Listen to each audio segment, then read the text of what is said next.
Bienvenidos a todos y todas, buenas noches. Esta es la última presentación de nuestro ciclo de charlas por el Día Mundial del Loro que se celebra el domingo. Eh,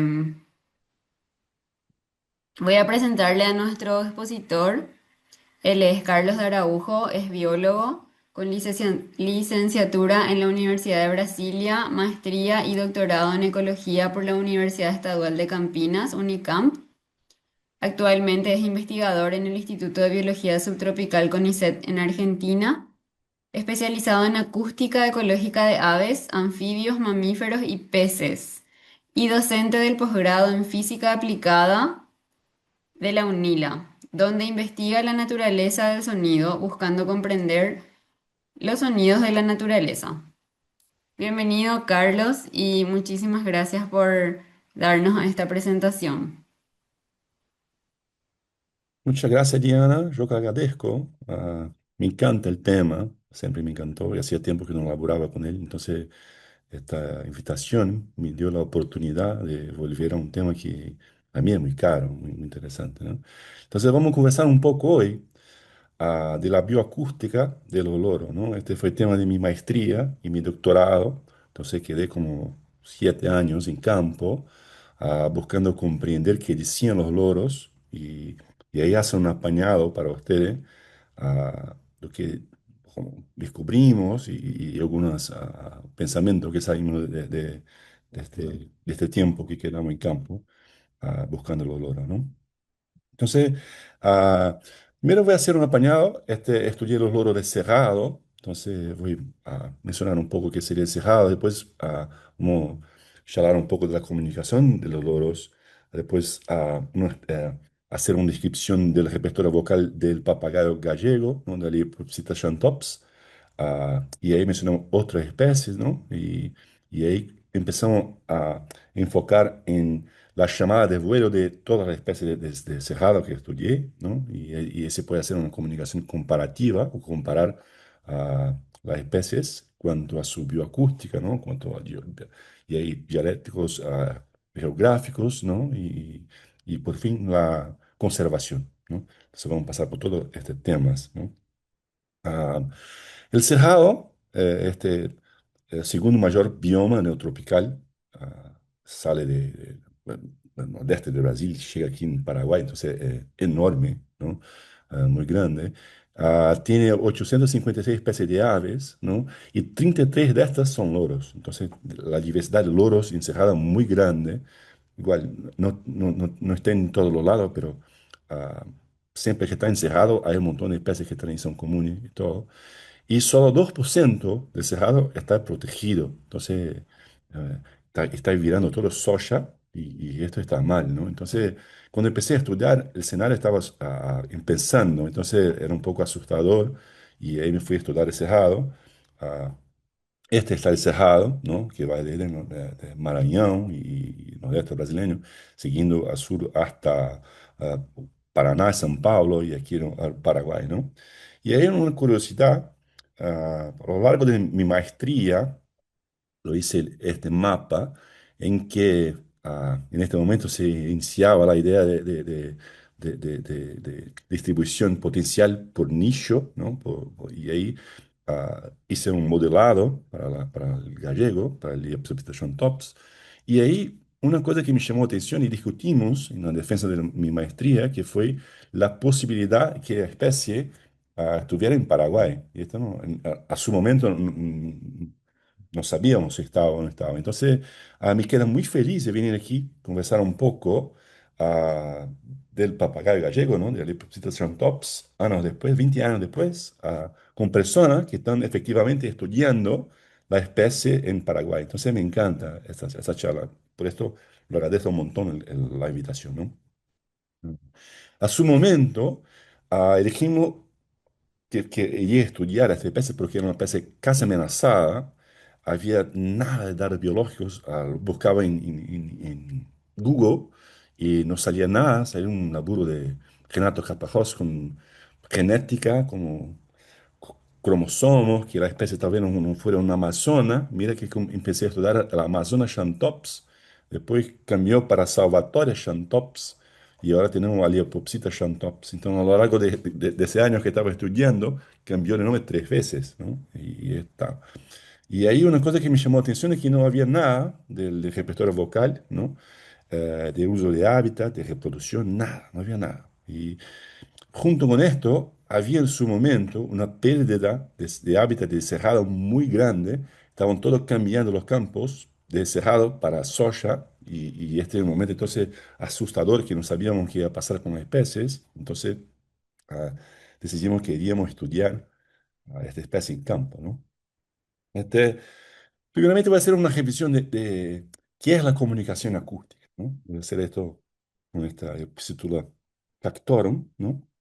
Mira que este papagayito está en campo y ahí lo mira como, o sea, un depredador que está volando, ¿no? Y va, este es peligroso, ¿no? Se va a hacer un análisis de peligro y va entonces a entender que quiere emitir un mensaje de alarma para sus compañeros, ¿no? Entonces, por ahora, un mensaje está en un sistema neuronal de la ave, ¿no? Como está pensando esto.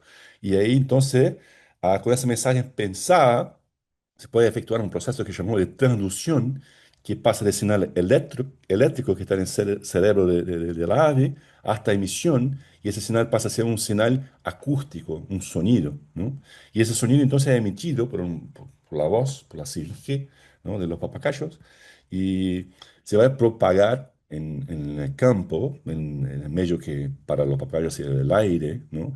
Y ahí este sonido va a sufrir degradación, va a sufrir una atenuación, reflexiones, difracciones, un montón de procesos que al final tienen que hacer que ese señal no se degrade o no se atenúe tanto que no sea posible reconocerlo, porque hay que reconocerlo, ¿no? Y si hay la posibilidad de reconocer, entonces este señal acústico va a ser recibido por un segundo individuo, ¿no? Que es su compañero que va a escuchar la mensaje de alarma y con ese mensaje de alarma va a hacer la traducción además para señal nervoso, porque ahí el sonido fue captado y va a interpretar ese señal como un mensaje de alarma y esto puede o no generar una respuesta comportamental como una fuga o qué que sea, ¿no? Mira que la comunicación, el proceso de comunicación, solo es completo, solo existe proceso de comunicación si hay una respuesta comportamental. Si el compañero no hace nada, no se puede considerar este proceso como un proceso de comunicación, ¿no? Entonces la comunicación requiere una respuesta comportamental. Y eso es interesante porque es con esta respuesta que podemos interpretar qué dice la mensaje. Porque uno cuando va a campo y escribir un repertorio vocal de una especie, hay que escucharlo canto y averiguar qué está ahí, cómo que se responden los compañeros, ¿no? Y ahí con esto se hace una vez, dos, tres, 30, y con un tiempo se puede tener seguro qué quiere decir la mensaje, ¿no? Y aquí en caso de una alarma, entonces va a generar como una fuga o algo, una respuesta a un otro alarma que se puede como emitir. Entonces, esta respuesta comportamental es importante para que podamos describir el repertorio, ¿no? Y esto lo utilicé para describir entonces el repertorio de Leopsita Chantops, ¿no? El Cerrado de Brasilia, ¿no? Ah, entonces, la primera cosa que tenemos es que el repertorio puede ser dividido en dos, ¿no? Como son vocalizaciones de largo alcance, o sea, se tiene un volumen grande y eso va a llegar a lejos, ¿no? Como los bichitos van a escuchar de lejos, ¿no?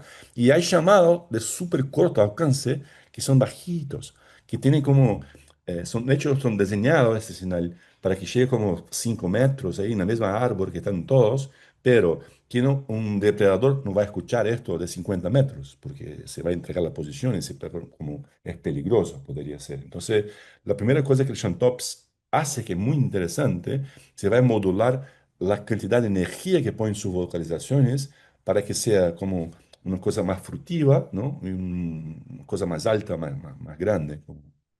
Y esto que está. Entonces voy a pasar un poco por la llamada que tengo a de Shantops. Es el canto del vuelo y el comportamiento es muy Entonces, que el vuelo, entonces es un comportamiento que hace con que este canto de vuelo sea los cantos más importantes cuando estamos estudiando a psitácidos, porque el vuelo es un comportamiento que no hay otro similar. Está volando, entonces, ¿verdad? Está volando, cantando esto, este es el canto de vuelo, no hay dudas. Entonces, muy fácil detectar y describir los cantos de vuelo del papagayo y psitácido como un todo, ¿no? Entonces esto, mire que tiene esa nota del Chantops en Brasilia, como un Nemi, ¿no? Como hace, como sube y dice, y guarda ese formato, ¿no? Y ahí tenemos la segunda nota que es una alarma. O sea, la nota me parece la misma nota, tiene como estructuras ligeramente distintas, pero la nota es muy similar, como un M, que sube y desce, ¿no? Muy similar, pero el tiempo, la taja de emisión es muy distinta del cante de vuelo. Se podemos comprar los dos, se puede volver, entonces aquí, mira, eso estaba volando por mi cabeza, estaba grabando, me moviendo, ¿no? Entonces tiene una taja muy distinta de esta taja. Entonces, la nota me parece igual, pero como la macroestructura no. Entonces, esto que hace una alarma, ¿no? Como, entonces, son distintos, no por la nota en sí, pero por la estructura. Y esto que estaba estudiando, esta es Brasilia, que está ahí al sur, ¿no? La ciudad de Brasilia. Y, bueno, los loros pudieron estar en todos los lados y a su tiempo. Hay todo parque nacional con un cerrado bellísimo que está ahí. Hay la floresta nacional aquí, un poco abajo, no sé si estoy mirando, que tiene un cerrado bellísimo. Tiene la reserva de contagio ahí más al norte, que tiene un cerrado bellísimo de África por todos lados. Y la especie estaba abajo aquí. Y en este punto aquí abajo, por un lado, no sé, impresionante para mí estaban aquí, ¿no? Entonces, esta es la área que estudié y me quedé como un año y medio por ahí, porque todos los días iba y estaban ahí los viejitos, ¿no? Entonces, muy interesante. Y todos los días seguían el mismo padrón. Entonces, con el tiempo, después de un año, ya no entendía el padrón que estaban haciendo, ¿no? Los venían como 6:50, inicio de la mañana, salían del Parque Nacional o de alguna área que nunca detecté, busqué un montón, pero no encontré. Y ahí posaban en este punto, en la área que llamo de punto de congregación, que se unieron todos ahí, ¿no? Y iban llegando y saliendo y llegando. Y así se iniciaba el día del olor, ¿no? Y ahí salían por toda la área, como buscando frutos, buscando comida, pero en este momento hacía lo que llamamos de un comportamiento de fusión y fisión, en que los bandos van a quedar juntos, van a se separar, van a se juntar, y todo esto se da por esta vocalización de alarma y vuelo, y ahí está, y las especies van a seguir ahí y se cantan como hacen un vuelo y se juntan y se separan y se queda ahí con esa dinámica por todo el día, ¿no? A lo largo de 10 de la mañana se iban todos y me quedaba solito ahí y terminaba el laburo y iba para casa. Lo busqué, estos individuos por otros lados, otras áreas que tenían más al sur, nunca lo encontré, en un año y medio, no sé qué pasaba entre 10 de la mañana y 4 o 5 de la tarde cuando la especie estamos volviendo al punto de congregación. Entonces, llegaban papagayos de todos los lados para el punto de congregación y se iban juntando, ¿no? Y eso es importante porque una vocalización que usan para la vocalización de congregación, ¿no? Es esta. Entonces, que es la respuesta. Mire que hay una respuesta. Aquí se responde, se contesta y el grupo va a contestar, no había más, ¿no? Esto, si miramos en detalle, aquí está la contestación, pero si miramos en detalle, mira la nota que es la misma. Es una alarma, ¿tá? Pero es una alarma que está siendo emitido por múltiples individuos y está todo solapado. Entonces, si hace una vocalización, una masa acústica que es compuesta por un montón de cantos de alarma de un montón de individuos, ¿no? Y esto pasa que Va a aumentar un poco aquí una vez más, otra llamada de congregación. Y ahí pasa que vos tenés entonces, déjame dar un play. Esa es la pregunta, aquí en el medio no sé si vamos a escuchar, pero está ahí, ahí. Ok.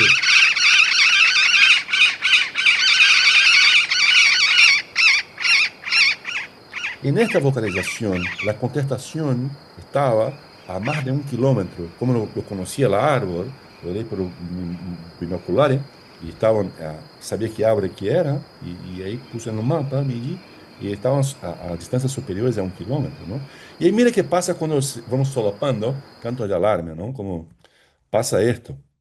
O sea, un montón de papagayos cantando juntos van a tener una energía que es mayor que un único papagayo, entonces hay un gaño de intensidad y hay un gaño entonces de alcance, ¿no? Como que puede llegar a este canto. Entonces, ¿qué pasa? Es que la congregación se inicia con 5, 10 individuos que van a hacer el canto de alarme juntos, ¿no? Somos solapados, y ahí llega como 5 más, y ahí son 15, y ahí llega 5 más, y ahí son 15, son 20, y ahí llega 10 más, y son 30. Y houve um momento que haviam 130 papagaios fazendo esse canto de congregação. Então, é algo estupendo, muito alto, ¿no? Que ia chegar muito lejos. Então, se pode escuchar de muito lejos e os loros vão escuchar de muito lejos e se vão congregar com mais facilidade porque estão escuchando a 2 kilómetros, 3 kilómetros, não sei. Então, muito interessante esse padrão, não? E aí, ah, tenemos otra llamada, que está la llamada agonística, ¿no? Como esa es una secuencia de fotos que hicimos a su momento. Entonces llega un loro, en A está llegando un papagayo, un loro, está ahí posando, ¿no? Y ahí en B llega un segundo individuo, ¿no? El primero está ahí atrás, ¿no? Y ahí el primero se siente incomodado, como el segundo posó muy cerca y no está bien, ¿no? Entonces hay como un quilombo ahí entre ellos, ¿no? Y ahí en C se tiene la emisión que llamé de llamado agonístico uno, que es esto. Muy corto, muy alto, con una gran modulación, ¿no? Y esto es un llamado agresivo, ¿no? Y como respuesta a esto, el segundo individuo se va ahí en D no está más, porque escuchó el llamado agonístico y se fue. Pero antes de ir, como que pide disculpa y canta este, que es el llamado agonístico 2, que es un poco más súper tranquilo, como disculpa, súper bajito, ¿no?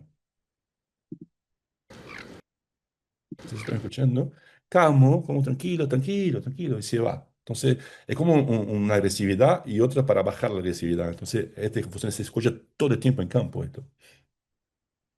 Y el tercer canto, que es interesante, es ya corto, ¿no? Lo llamado, el segundo llamado de agonístico ya es algo como bajito, con corta alcance, ¿no? Como se va a quedar corto. Y aquí también un llamado de centinela, súper corto, y se hace a cada minuto, se hace un crap y ya está, y pasa un poco, y crap, y ya está. ¿Y qué pasa? Es que tiene ese individuo que estamos aquí ah, ah, en Centinela, ¿no? Que están todos comiendo aquí abajo, en el árbol abajo. Aquí tiene un individuo aquí, dos aquí, y están como ahí, y no están mirando nada. Y ahí como hay ese centinela que está, que se queda como el topo del árbol, y queda hacer el sonido ah, que yo interpreté que está como diciendo, mira, hay un centinela, estoy aquí, estoy mirando, pueden comer, estoy tranquilo, estamos aquí, estoy mirando yo, no hay peligro, no hay peligro, y cómo se están tranquilizando a todos, y hay un bando con 15 comiendo, se alimentando ahí abajo en el árbol, y un centinela siempre, que está en el punto más alto, como mirando ahí, como todo el tiempo y tal, y no va a comer en este momento, en el momento siguiente, tal vez sí, pero en este momento no, no. Y bueno, y ahí el último canto que conseguí como descifrar fue la llamada al vol, ¿no? Que no es como un canto de vol, sino que es algo súper bajito, mira, y esto fue el primer canto que yo grabé. Que llegué como, bah, estoy con grabador, voy a poner una remera roja y voy a llegar como haciendo todo rápido. Entonces se van a alarmar conmigo y se van, ¿no? Y ahí mi plan era grabar un alarme buenísimo y todo, solo que descubrí en este momento que los loros, cuando están en grupos chicos, como dos, tres, no hace sonido.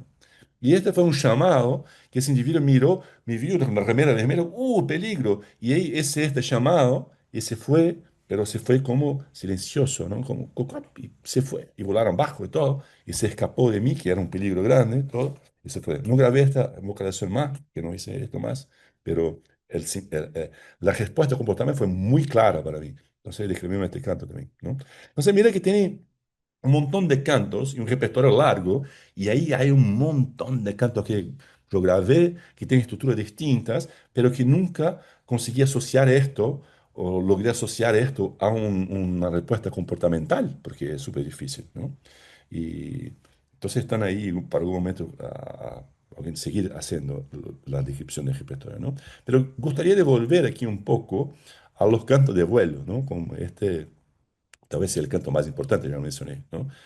Entonces vamos a mencionar un poco qué sería la geografía, ¿no? Las variaciones geográficas o los dialectos que tiene el canto. Aquí como una grabación que hice en Brasilia en 2006, a lo largo de mi maestría. Uh, Ahí está, este es el canto. Y ahí en Emas, que es una área, Parque Nacional de Emas, que está al sur de Goiás, entonces está como 1000 kilómetros, 1500 kilómetros más al sur. Entonces, mire qué distinto, ¿no? Mira, Brasilia, Emas. Entonces, hay una variación geográfica del canto. Y todo el oro tiene esto, ¿no? Como la mayoría. Y también temporal. Mira este campo que grabó Jacques Villar en Brasilia, una área muy cerca de que estaba trabajando yo, pero 25 años antes. Mira, Brasilia 2006, Brasilia 81. Se puede escuchar la diferencia, ¿no? Y aquí en Formosa, el repleto, entonces una área más al norte, ah, grabado en 79. Se ve que es súper distinto, ¿no? Voy a poner la 4. Entonces, súper distinto. De ahí, entonces, avaliamos, bueno, voy a tomar entonces 6 medidas de tiempo, entonces la estructura, el tiempo para la introducción, el tiempo que va a subir, modular para el alto, el tiempo que va a como quedar ese plató, el tiempo que va a descer, y ahí quedé como separé 6 tiempos distintos, y medí esto para todos los cantos, separé a 6 puntos de frecuencia distintos, y lo medí todos, entonces salí entonces con 12 medidas de cada canto, y ahí hice como una ordenación, a ver que si los cantos de Lemas, que quedé ahí como un mes grabando, ese lorito ahí en el Parque Nacional de Lema, ¿no? Ah, y de facto los cantos son distintos, la estructura acústica del canto son distintas y es posible diferenciar esto haciendo mediciones. Y ahí está como el grupo rojo tiene EMAS, que es esa área más azul, en azul Brasilia, entonces está súper distintos, entonces no hay como problema, ¿no? Y esto lo hice como estudiando una especie, ese que lo hice en la maestría, que estaba buscando comprender qué decían los loros, ¿no? Lo que decían los papagayos gallegos, ¿no? El Calipopsita tops. Pero en mi doctorado yo cambié, entonces, mira, voy a entender entonces cómo que el canto de vuelo es distinto entre las especies de cerrado, ¿no? Y ahí fui a campo a grabar todo lo que tenía, encontré, pude grabar bien, ¿no? Como 10 especies distintas, tengo relaciones de 16 especies, pero pocas, con 10 especies tengo bastante para hacer un análisis, y esto que lo hice, ¿no? Aquí está entonces que serían los cantos de vuelo de esas especies que están ahí en el cerrado, ¿no? Una parte de esa especie, ¿no? Entonces, la Amazona estiva, el loro hablador,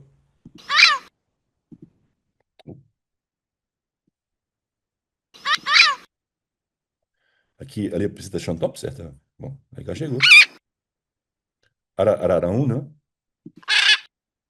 Eupsitula áurea, Psittacara leucophthalma, Protogeres quiriri, e aí 4 mais, la Diopsitaca nobilis, la ararinha nobre, Chantops, Phorcyanthoptericius, Pionus maximiliani, y otro Pistaca Manilata. Y ahí se ve que es súper distinto, ¿no? Como son cantos que está en campo no se va a confundir nunca, porque se va a escuchar, este es Jobstacle, y, y siempre es, no hay cómo confundirla, ¿no? Entonces hicimos un análisis para avaliar esto, la especificidad de los cantos de vuelo, como si cada canto de vuelo es posible reconocer la especie por esto. Y ahí hicimos como, primero una ordenación que está ahí a la izquierda, y mira que cada especie está en un espacio acústico distinto, entonces hay una segregación ahí notable, ¿no? Muy interesante. Y ahí hicimos un clasificador por redes neuronales, ¿no? Y ahí mira que 100% de los cantos fueron correctamente clasificados, ¿no? Clasificamos correctamente todo, ¿no? No utilizamos ese clasificador para nada, pero la idea es que testar, bueno, si son distintos se puede clasificar, y, si y de fato clasificamos todo muy bueno, ¿no? Y ahí salimos con algunos padrones interesantísimos de la comparación de entre especies de vuelo, ¿no? La primera es que vos tenés, cuanto más grande el loro, más grave se hace el canto. Como, entonces, los loritos chicos van a cantar una frecuencia aguda, ¿no? Como, chu, chu, chu. Y los guacamayos, como más graves, como son bichos mayores. Entonces, es lo que llamamos de alometría vocal, y esto está súper válido para los, independiente de la métrica de frecuencia que utiliza, ahí está, y tiene una relación muy interesante. La otra es que este plot que hicimos, que están ahí, a derecha es un plot no es de filogenia, sino que es hecho con cantos, ¿no? Y ahí mira que la estructura de los cantos se pone para agrupar por los cantos, se genera una estructura muy similar con la filogenia molecular. Entonces, claro, porque el canto tiene un factor, ¿no? Cada especie tiene un canto, tiene una historia de evolución de este canto, y ahí se tiene... Entonces, además de tener una gran plasticidad, ¿no? Se tiene una variación enorme, pero hay estructuras que no cambian, hay estructuras que son genéticamente determinadas, ¿no? Para loros. Entonces, interesante esto. Una segunda cosa interesante que tenemos son las variaciones individuales. Mira que hay especies aí como Fortpus antopterygius, Botogera quiriri, ou a Aratinga leucophthalmus, agora a Psittacara leucophthalmus, ¿no?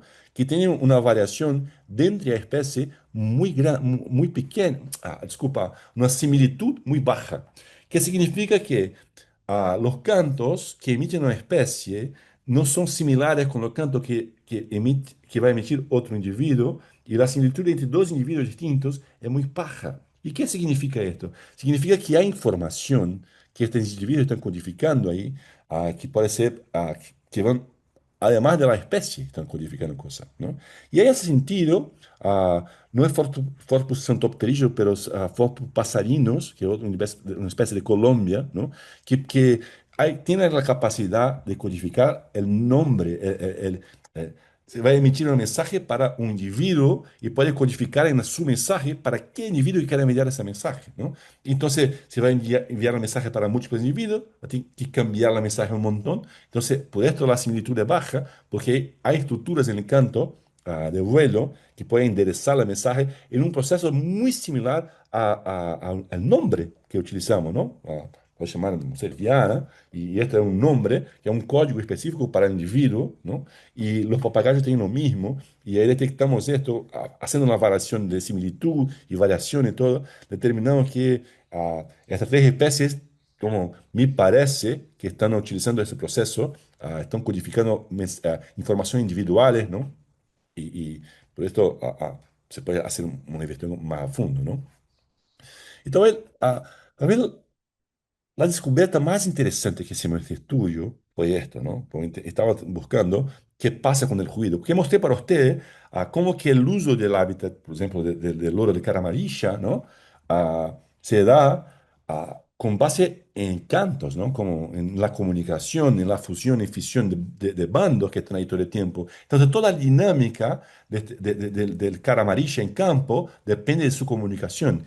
Pero si hay ruido grande que interfiere en esta comunicación, ¿qué pasa? ¿No? Entonces, un problema puede ser un problema de conservación, ¿no? Y en su momento, entonces fuimos a campo y ahí hicimos medidas de intensidad con distancia controlada, o sea, lo medí la intensidad a 80 decibeles, que está, pero ¿qué distancia que está? Y ahí tiene un equipo que podía medir la distancia, está a 50 metros. Y ahí, 50 decibeles, está 90, 150 metros. Y así hacía un montón de esas medidas, ¿no? En que teníamos la distancia y la intensidad en una tabla, ¿no? Con esto hicimos un modelado en que matematizamos entonces cómo que el canto de los loros se va a variar en función de la distancia, ¿no?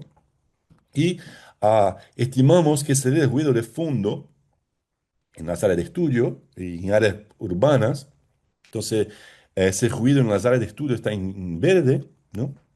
Entonces, estimamos que una arararaúna de esta podría se comunicar a 1100 metros, 1200 metros en campo, ¿no? Con un ruido normal, ¿no?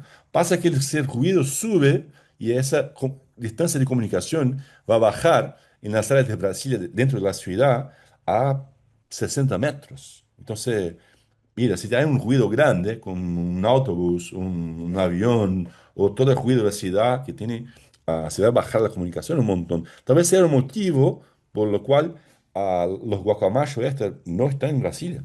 No se encuentra ellos. En ciudades menores se puede encontrar, pero en Brasilia no, porque tal vez hay un ruido tan grande que no se puede comunicar y se va a romper entonces la dinámica poblacional de fisión y fusión de bandos hasta un punto que no se puede vivir ahí. Entonces, me parece que el ruido es algo que está interfiriendo en la capacidad de los psitácidos de habitar, de vivir, de se alimentar, de se reproducir. Entonces, es un problema de conservación, ¿eh? Entonces, ah, esto que estaba preparado para usted, una pañada general, ¿no? De todo. Lo agradezco la invitación de Diana, lo parabenizo por el programa y aprovecho para hacer un convite, una invitación para todos. Ah, tenemos aquí en la Grande Iguazú, en el barrio de Foz, en Foz de Iguazú, vamos a tener en agosto, a 25 y 28 de agosto, el sexto Congreso de Ingeniería y Ciencia Aplicada de las Tres Fronteras, ¿no? Son cuatro áreas que tienen ingeniería, química, física, a salud, un montón de áreas, pero hay una área que es ecología y conservación. Entonces, si hay interés de conversar un poco más de ese modelado, voy a presentar un laburo con este modelado matemático. Ahora, en este momento estoy elaborando en modelados de propagación acústica con los físicos de UNILA. Entonces, estamos haciendo cosas estas que voy a presentar. Entonces, tengo poco tiempo, domingo se cierran las inscripciones, pero todos serían muy bienvenidos aquí si quieren a venir para el MEC 3F, que es free, no se paga nada. Está en el código, el sitio mec3f.com o por el QR code que está ahí, ¿no? Bueno, era esto que me gustaría. Muchas gracias por el espacio y bueno, si hay preguntas estoy por aquí. Muchísimas gracias, Carlos. La verdad que es súper interesante y también, si no escucharon bien, este congreso que él presentó es gratuito, así que inscríbanse y son unos cuantos días que pueden estar aprendiendo un montón de muchísimas áreas de la ciencia y también de las ciencias naturales, lógicamente. Carlos, no sé si quieren escribir sus preguntas en el chat. Yo tengo una pregunta que es cuando a mí ya me pasó en monitoreos de loros eh, encontrar un grupo de Amazona vinácea con Amazona estiva. La vocalización es muy similar, pero se puede diferenciar. Pero sí me pasó una vez en un grupo de varios estiva, que es un dormidero de estiva, donde sí había dos vinosos, que parecía que los vinosos cambiaron su vocalización a la vocalización de estiva. ¿Eso puede suceder?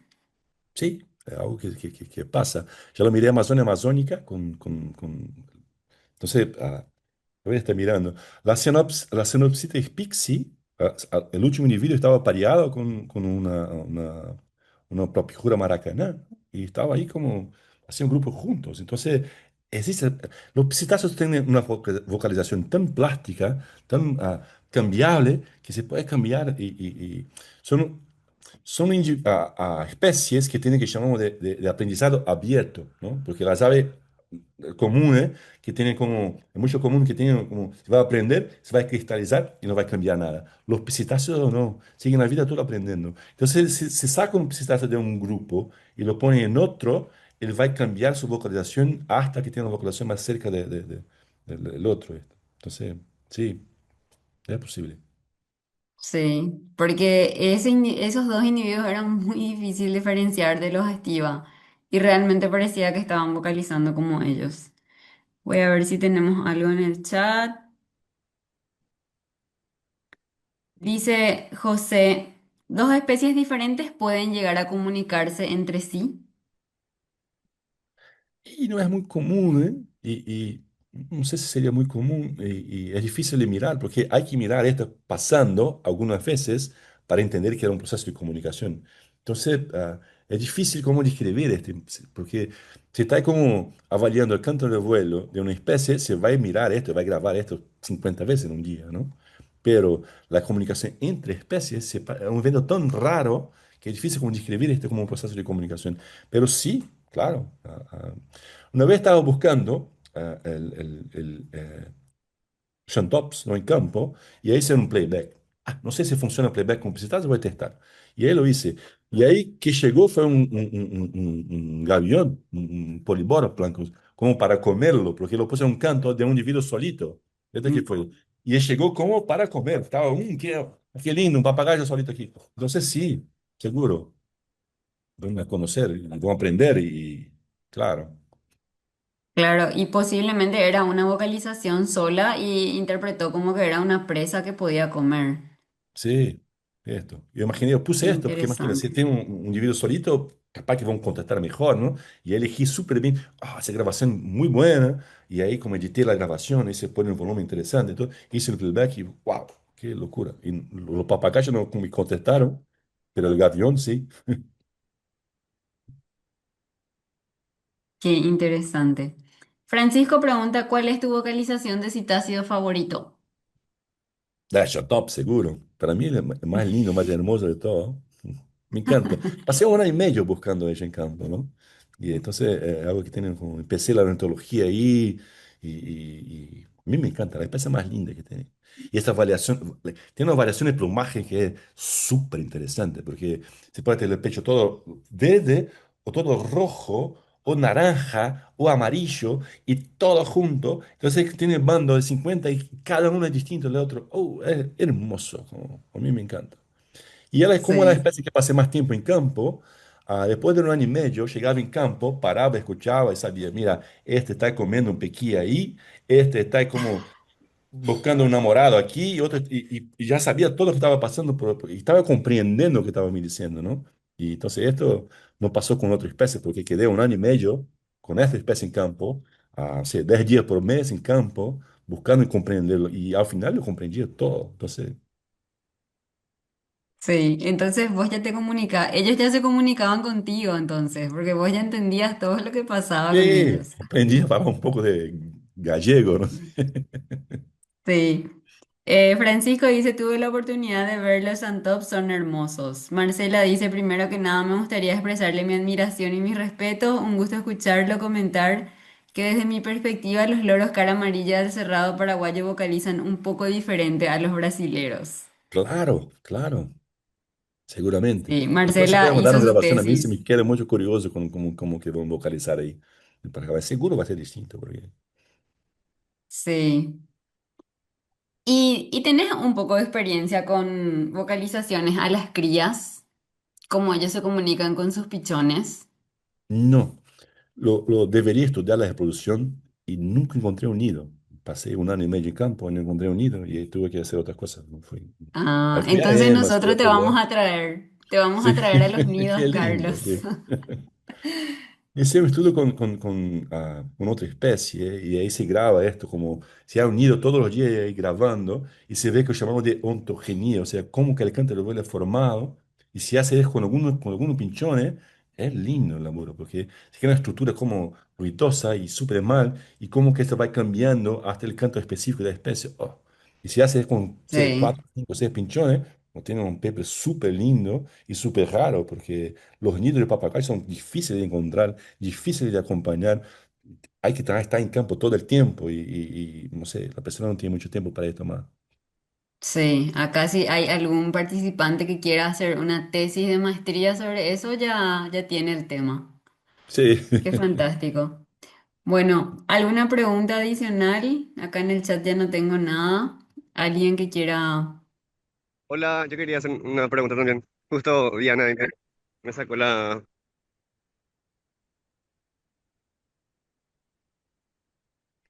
No le he escuchado, palabra Matías. que era sobre la información. ¿Cómo podrías estudiar en campo? O sea, poner un grabador dentro del nido, afuera o cerca para tener esa comunicación. ¿O cómo más o menos sería el método? Sí, el metro siempre hay que grabar, entonces hay que tener un grabador en campo. En este momento laboraba con un Nagra, que es un equipo que son 12 pilas grandes, entonces pesaba como 15 kilos, más la parábola, más los binoculares, más entonces yo caminaba con 30 kilos de equipo, ¿no? Ahora está súper fácil, porque tiene como un micrófono súper leviano, el equipo, mi grabador hoy pesa como, no sé, 400 gramos. Lindo grabador, lindo micrófono y se va a campo tranquilo. Entonces siempre grabar, grabar y observar qué pasa con el comportamiento del individuo que está escuchando. Entonces, qué respuesta comportamental que tiene. Porque va a tener una vocalización y se va a contactar con un volando o con otra vocalización o con atacando, o va a hacer algo, ¿no? Y ahí entonces graba y mira qué está haciendo, graba y mira qué está haciendo, y ahí se tiene un comportamiento muy específico y empieza a reconocer que este canto genera un vuelo del otro individuo, ¿no? O este canto genera una alarma, y ese va como descifrando los comportamientos y qué cantos están asociados a estos comportamientos, ¿no? Entonces, por esto mostré a ustedes qué sería la estructura o el workflow de qué sería la comunicación, porque es necesario que tenemos que estamos mirando un proceso de comunicación para que podamos quebrar el código de la mensaje, este que buscamos, ¿no? Ese que sería comprender los papagayos, ¿no? Sería esto. Entonces, para esto hay que observar el comportamiento y los cantos, el comportamiento y el campo. Y hay que grabar un montón. ¿No? Creo que tengo 500 grabaciones del Cara Amarilla. Lo aproveché como, sé, 50, 100 tal vez, pero lo grabé mucho más que aproveché porque esto, hay que grabar, grabar, grabar. Y campo, algo que no hacemos más, es estar en campo todo el tiempo con el bicho y ese va a comprender el comportamiento, se va a ir comprendiendo el bicho y todo. Al final llegaba y no se asustaba conmigo más, los bandos que estaba ahí. Ya sabía, la veo biólogo loco ahí que está ahí. Ya sabía que era yo. Y quedaba baja, claro, y estaba ahí. Y miraba a mí, no, este no es peligro, este está tranquilo, este nunca no hice nada con nosotros, no va a hacer ahora. Porque estaba acostumbrado conmigo, porque estaba desde el campo. Entonces, esto es necesario, campo, campo, campo, grabador y observación de comportamiento, este que es necesario. Sí, realmente eso de correlacionar con el comportamiento es muy interesante porque muchos investigadores dejan nomás las grabadoras en campo y después vienen a escucharlos, pero eso, bueno, me imagino que más para identificación de especies, pero para esto de comportamiento necesariamente hay que estar y ver y correlacionar. Claro. Qué interesante. Dice José, mencionó que hay una diferencia en el sonido con el tiempo. Eso se debe al desarrollo de las cuerdas, bueno, no cuerdas vocales, pero al desarrollo con los años o influye el tipo de especie, dice. De todo, de todo. El individuo puede cantar distinto, en tiempo distinto. Ah, el código, mostré para ustedes que canto de vuelo del cara amarilla, la misma nota que se utiliza en el canto de la alarma, pero la nota hay en tiempos distintos y la taja de emisión, que es una variable de tiempo, que va a codificar que si es una alarma o si es un canto de vuelo, porque la nota es la misma, ¿no? Y ahí la utilización de un montón de alarmas como solapado sería como el cálculo de configuración, la misma nota con estructuras temporales distintas y otro se va a contestar de una forma distinta, porque es como un señal distinto, ¿no? Que se va a reconocer. Y ahí, de poblaciones distintas, de dormideros distintos, se va a cambiar la nota. Y la nota es codificada con base en frecuencia, en el tiempo, y como que la frecuencia cambia con el tiempo. Entonces, toda la estructura va a cambiar como todo. Sí, bueno, creo que ya no hay más preguntas. Carlos, muchísimas gracias por esta presentación. La verdad que súper interesante. Yo ya tengo un millón de ideas en mi cabeza de trabajos que quiero hacer contigo. Eh, Así que bueno, gracias a todos por participar. Realmente este es un tema que nos está muy desarrollado en Paraguay relacionado así con comportamiento, se hace más para identificación de especies, pero esto realmente es demasiado interesante. Espero que muchos acá puedan tener también ideas de cómo aplicar y que podamos usar para la conservación de los citácidos. Gracias, Carlos. Te vamos a contactar de nuevo porque vamos a ver qué podemos hacer con los cara amarilla y con esta técnica. Este año vamos a trabajar con ellos, así que bueno, muchísimas gracias y un espectacular cierre para nuestro ciclo de por el Día del Loro. Muchísimas Ah, gracias. yo agradezco un montón los espacios y a mí me encanta, siempre tiene que queda claro este asunto, siempre me encanta. Y ahora estoy por otro lado, como hablando con sapitos, con peces, con otras cosas. Y entonces es un placer volver a esto. Y mira que voy a buscar mis cadenetes de campo, estaba mirando tú y yo, qué lindo, qué el dato que estaba aquí y busqué, estaba ahí, ¿verdad? Entonces, la posibilidad de hacer esto, para mí encantador. La especie que más me gusta en el mundo el cara amarillo, entonces poder charlar un poco de especie, para mí me encanta.